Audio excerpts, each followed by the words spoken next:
শুভ দুপুর বন্ধুরা, কেমন আছো তোমরা? আশা করছি সবাই খুব ভালো আছো, সুস্থ আছো, আমিও ভালো আছি। তো দেখো এই যে এখন নিমকি নিয়ে বসেছি। কোনো কিছু খেতে ভালো লাগছে না, এত গরম, বাপরে বাপ। গরমে মানে আমি পাগল হয়ে যাবো, আমার এত শরীর খারাপ লাগে সে আর বলার কথা না। সব জায়গায় বৃষ্টি হচ্ছে আর আমাদের এখানে কোনো বৃষ্টিই নেই। দোকানে গেছিলাম ডিম আনার জন্য, তো তখন নিমকি নিয়ে এসেছি। ও মা, যা ঘড়ির ব্যাটারি আনবো, দেখো ভুলে গেছি। ঘড়িটাকে ব্যাটারি চেঞ্জ করব, একদম মনে নেই। দোকানে গেলাম আর দেখো কথা বলতে গেলে হাঁপ লেগে যাচ্ছে। আমার শরীর এত খারাপ সে আর বলার কথা না। আর ডাক্তার দেখাতে গেলে আমাকে বহুত রকমের টেস্ট করতে দেবে, মানে একদম পায়ের নখ থেকে মাথার চুল পর্যন্ত। তো সেই ভয়তে আরও ডাক্তারখানা যেতে আমার মানে সাহস হয় না।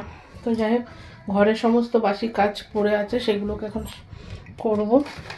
সকালবেলা স্কুল ছিল, পরীক্ষা ছিল, এসছি হলো তোমার 10টার সময়। তারপর থেকে আর কোনো কাজকর্ম কিচ্ছু করিনি, শুয়ে রয়েছে। আর এখন বাজে তোমার হলো 12:30 পৌনে 1টা মতন বাজে। তো এখন বাসি বিছানা তুলবো। কাজের কোনো গতিই নেই আমার, ধীর গতিতে চলছে। তো চলো বিছানাপত্রগুলোকে তুলে নিই। আমার এটা বেশ টকটকে। থেকে আসার পর ওর সাথে সেরকম কথা হয়নি, তো তারপরে এসে ওর সাথে কতক্ষণ কথা হলো। ওই এসলো, মানে আমি আর যাইনি, আমার শরীরটা এত খারাপ। আর কদিন ধরে ওদের আর এসির ঘরে আমি আর যাচ্ছি না, কারণ সেদিনকে এসি থেকে বেরিয়ে এসে আরও শরীরটা বেশি খারাপ হয়ে গেছে। আর যে দেখো স্কুল থেকে এসেছি, ছাতা, তারপরে তোমার ব্যাগ, তারপরে যে চুড়িদার খুলে রেখেছি সমস্তটাই মানে বিছানার উপর ফেলে রেখে আমি ঘন্টাখানিক শুয়ে পড়েছিলাম। তো সেগুলো সব তুলে দিচ্ছি। সকালবেলা রোজই বেশিরভাগ দিনই গুছিয়ে রেখে যায়, আবার এক এক দিন না ইচ্ছে করে না, বিরক্ত লাগে, ভালো লাগে না। শরীরের উপরেই সব কিছু। শরীর যদি সুস্থ থাকে তো সব কিছুই ভালো থাকে। আর আমি কিছুদিন যাবৎ প্রচণ্ড ভুগছি, সে আর বলার কথা না। তো অবশ্য আমার এই ভোগার কথা শুনলে অনেকে হয়তো খুশি হবে, আনন্দ হবে, তো খুব একটা বলতে চাই না।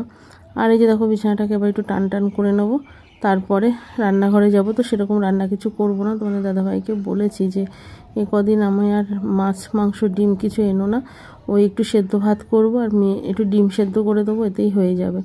বাজার যেতে চেয়েছিল, তো আমি বললাম আজকে আর বাজারে যেতে হবে না। আর এই যে রুটি আর আমটা দেখলে, এটা তোমাদের দাদাভাই সকালবেলা খেয়েছিল না, বেরিয়ে যাওয়ার পর আসেনি, সেটা আবার তুলে রেখে দিলাম ফ্রিজে। আর এই যে দুপুরবেলা দেখো টক ডাল করেছি আর মেয়েকে একটা ডিম সেদ্ধ করে দিয়েছি।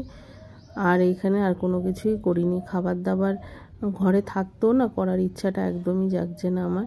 তো সেই জন্য টক ডাল আর ডিম সেদ্ধ আর আলু ভাতে দিয়েছিল, তো বেশ ভালো লেগেছিলো খেতে। তো এই যে দেখো ফুলের স্টিকগুলো দেখছো না, এগুলো আমার জায়ের বিয়ের সময় প্যান্ডেল ঘোরার সময় এগুলো সাজিয়েছিল, তো খুব সুন্দর। ও আবার বাড়ির থেকে নিয়ে এসছে, তো আমার ঘরেও একটা স্টিক ড্রেসিং টেবিলের সামনে রাখলো। তো কি বলে বলো তো, যে ধন থাকবে আমার ঘরে তোমার কাছেও থাকবে সেই ধন। তো এই শ্বশুরবাড়িতে মিল বলতে আমার এই ছোটো জায়ের সাথে একটু সম্পর্ক আমার ভালো আছে, একটু বললে ভুল হবে, অনেকটাই ভালো। আর এখানে না কথা বলতে বলতে টুকিটাকি যেসব কাজ ছিল সেগুলো সব করে ফেললাম, আর জায়গার জিনিস জায়গাতেও রেখে দিলাম। তোমাদের একটা জিনিস দেখায়, এই যে দেখো, এই যে একটা হলুদ নাইটি, দেখো কালারটা কিন্তু ভালোই, খারাপ না, খুব যে ডিপ তাও না আর খুব যে লাইট তাও না। তো এটা শাশুড়ি মার জন্য আনা হয়েছে। তো উনি বলছে এটা নাকি এখন আর লোক সমাজে পড়ে যাওয়ার মতন কালার না, তো এই কালারটা পরতে পারবে না লোকের সামনে। তো যাই হোক, উনি যখন এটা পরবে না তো আমি নিয়ে নিলাম। তারপরে এখন কদিন ধরে বলছে সাদা নাইটি সাদা নাইটি, মাথা খারাপ করে দিচ্ছে সাদা নাইটির জন্য। তো এই যে দেখো, এই যে একটা সাদা নাইটি নিয়ে আসা হয়েছে। তো এটাকে হাতা লাগিয়ে দিতে লাগবে, আবার ছোট করে দিতে লাগবে। মানে এক এক সময় এক একটা বায়না, মানে এত রকমের বায়না করবে সে বলার কথা না। তো যাই হোক, মোটামুটি ঘরদোর কিছুটা হলেও গুছিয়ে নিয়েছি। তো এবার যাব স্নান করতে। তো এরপর চলে এসেছে বিকেলবেলা। তো এখানে দেখো তোমাদের দাদাভাইকে বাধা ধরা, একদম মুড়ি চানাচুর দিতেই লাগে আর একটু চা করে দিতে লাগে, তাহলেই কিন্তু উনি শান্ত, আর কিছু করতে লাগে না। তো আবার রান্নাঘরে চলে গেলাম, একবারে মুড়ি দিয়ে রুটি করে নিয়েছি, আর না একটু চিকেন তোলা ছিল, তো সেটা দিয়ে রাতের বেলা আমাদের খাওয়া দাওয়া হয়ে গেল সবার। মেয়ে তো খায়নি, মেয়েকে দুধ ভাত দিয়েছি, শাশুড়ি মাকেও দুধ ভাত দিয়েছি। আর তোমাদের দাদা ভাই আর আমি দুজনে মিলে চিকেনটা দিয়ে রাতে ডিনারটা সেরে নিয়েছি। তো চলো বন্ধুরা, আজকের মতন ভিডিওটা এখানেই শেষ করছি। ভালো লাগলে অবশ্যই লাইক কমেন্ট শেয়ার করো, আর খুব ভালো লাগলে চ্যানেলটাকে সাবস্ক্রাইব করে আমার পাশে থেকো। তো দেখা হচ্ছে আগামীকাল ঠিক দুপুর 2টায়। তো সবাই ভালো থেকো, সুস্থ থেকো, গুড নাইট।